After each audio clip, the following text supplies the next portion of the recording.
फूलों की राजकुमारी थम्बलीना की कहानी। बहुत समय पहले की बात है। एक महिला अकेली रहती थी। उसकी कोई संतान नहीं थी। वो बेहद निराश हो गई थी कि एक रोज वो एक परी के पास गई। उस परी ने उसे एक बीज दिया और कहा, घर जाकर इसे गमले में लगा देना। उस महिला ने वैसा ही किया।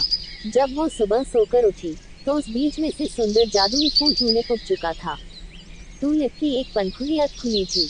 उस महिला ने उस पंखुड़ी को चूमा तो वो पूरी तरह खुल गई और उसमें से एक बेहद सुंदर और प्यारी सी लड़की निकली। वो लड़की बहुत ही नाजुक थी, एकदम फूल की तरह, और वो इतनी छोटी थी कि उस महिला ने उसका नाम थम्बलीना रख दिया, क्योंकि वो अंगूठे के आकार जितनी ही थी। उस महिला ने कहा कि मैं तुम्हारी माँ हूँ और तुम्हें बहुत प्यार से रखूंगी। थम्बलीना भी बेहद खुश थी। वो फूलों के बिस्तर पर सोती और उसकी माँ उसका बहुत ख्याल रखती। एक रोज वो खेल रही थी तो एक मेढक की नजर उस पर पड़ी। उसने सोचा, यह लड़की तो बहुत ही सुंदर है, मैं अपने बेटे की शादी इससे करवाऊंगा। वो थम्बलीना को उठाकर ले गया। उसे देख मेढक का बदसूरत लड़का बहुत खुश हुआ। थम्बलीना को उन्होंने पास के तालाब के एक पत्ते पर रख दिया, जहाँ से वो चाहकर भी भाग नहीं सकती थी, और खुद शादी की तैयारियों में जुट गए। थम्बलीना रोने लगी कि तभी एक तितली की नजर उस पर पड़ी, तो उसने उसे उठाकर फूलों के शहर में छोड़ दिया। तितली थम्बलीना के लिए कुछ खाने का इंतजाम करने गई थी और इतने में ही एक काले झिंगुर ने उसे देखा और उसकी खूबसूरती पर फिदा हो गया। लेकिन थम्बलीना ने उसे कहा कि हम लोग बहुत ही अलग प्राणी हैं। झिंगुर के दोस्तों ने भी कहा कि ये तो बहुत ही अजीब है, ये हमारी तरह सुंदर नहीं है, तो उन्होंने थम्बलीना को छोड़ दिया। थम्बलीना घर जाने का रास्ता ढूंढ रही थी और जंगल में भटकते भटकते वो एक बिल के पास पहुंची। बिल की मालकिन एक बूढ़ी चूहिया थी। उस चूहिया ने थम्बलीना को आसरा दिया, लेकिन बदले में उसे घर के सारे काम करने को कहा। साथ ही एक और शर्त रखी कि चाय के समय थम्बलीना को उसे और उसके पड़ोसी चूहे मिस्टर मोल को कहानी भी सुनानी होगी।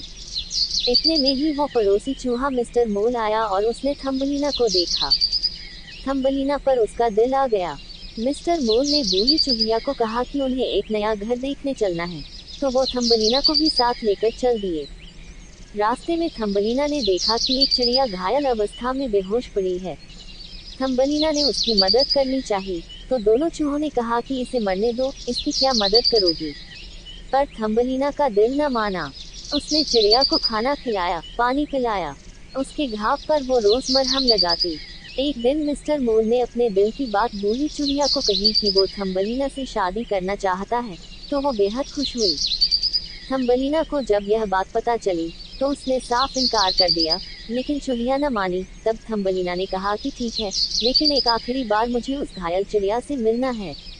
थम्बलीना जब वहां गई तो उसने देखा वो चिड़िया ठीक हो चुकी है और आसमान में उड़ रही है। चिड़िया ने थम्बलीना से कहा कि वो जल्दी से उसकी पीठ पर बैठ जाए, ताकि वो उसे यहाँ से दूर ले जा सके। थम्बलीना ने वैसा ही किया। चिड़िया उसे दूर फूलों के देश में ले आई। थम्बलीना ने देखा कि वहाँ एक सुंदर सा राजकुमार है। राजकुमार ने भी थम्बलीना को देखा, तो देखते ही उस पर मुग्ध हो गया। थम्बलीना को भी राजकुमार से पहली नजर में प्यार हो गया। राजकुमार बड़े ही अदब से थम्बलीना के पास आया और अपना परिचय दिया कि मैं इस फूलों के देश का राजकुमार हूँ, क्या तुम मेरी रानी बनोगी।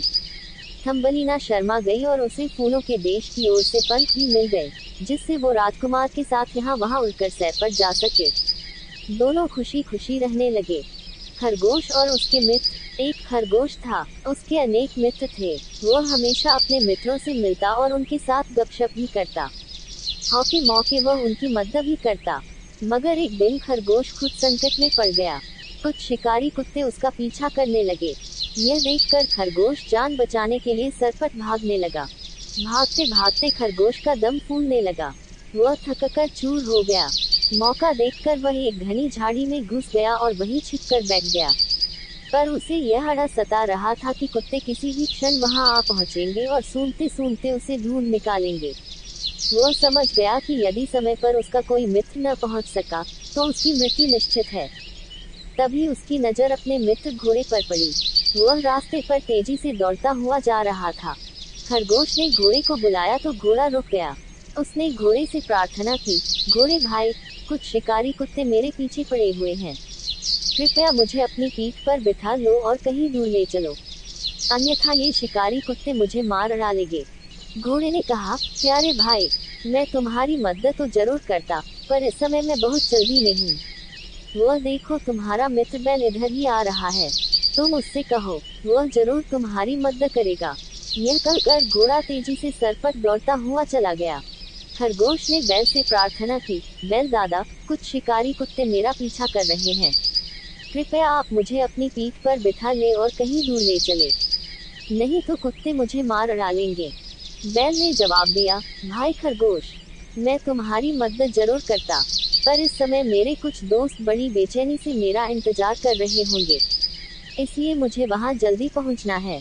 देखो, तुम्हारा मित्र बकरा इधर ही आ रहा है, उससे कहो, वह जरूर तुम्हारी मदद करेगा। यह कहकर बैल भी चला गया। खरगोश ने बकरे से विनती की, बकरे चाचा, कुछ शिकारी कुत्ते मेरा पीछा कर रहे हैं, तुम मुझे अपनी पीठ पर बिठाकर कहीं दूर ले चलो, तो मेरे प्राण बच जाएंगे, वरना वे मुझे मार डालेंगे। बकरे ने कहा, बेटा, मैं तुम्हें अपनी पीठ पर दूर तो ले जाऊं, पर मेरी पीठ खुरदरी है, उस पर बैठने से तुम्हारे कोमल शरीर को बहुत तकलीफ होगी, मगर चिंता न करो, देखो, तुम्हारी दोस्त भेड़ इधर ही आ रही है, उससे कहोगे तो वह जरूर तुम्हारी मदद करेगी। यह कहकर बकरा भी चलता बना। खरगोश ने भेड़ से भी मदद की याचना की, पर उसने भी खरगोश से बहाना करके अपना पिन छुड़ा लिया। इस तरह खरगोश के अनेक पुराने मित्र वहां से गुजरे। खरगोश ने सभी से मदद करने की प्रार्थना की, पर किसी ने उसकी मदद नहीं की। सभी कोई न कोई बहाना कर चलते बने। खरगोश के सभी मित्रों ने उसे उसके भाग्य के भरोसे छोड़ दिया। खरगोश ने मन ही मन कहा, अच्छे दिनों में मेरे अनेक मित्र थे, पर आज संकट के समय कोई मित्र काम नहीं आया। मेरे सभी मित्र केवल अच्छे दिन के ही साथी थे। थोड़ी देर में शिकारी कुत्ते आ पहुंचे। उन्होंने बेचारे खरगोश को मार डाला। अफसोस की बात है कि इतने सारे मित्र होते हुए भी खरगोश बेमौत मारा गया। शिक्षा, स्वार्थी मित्र पर विश्वास करने से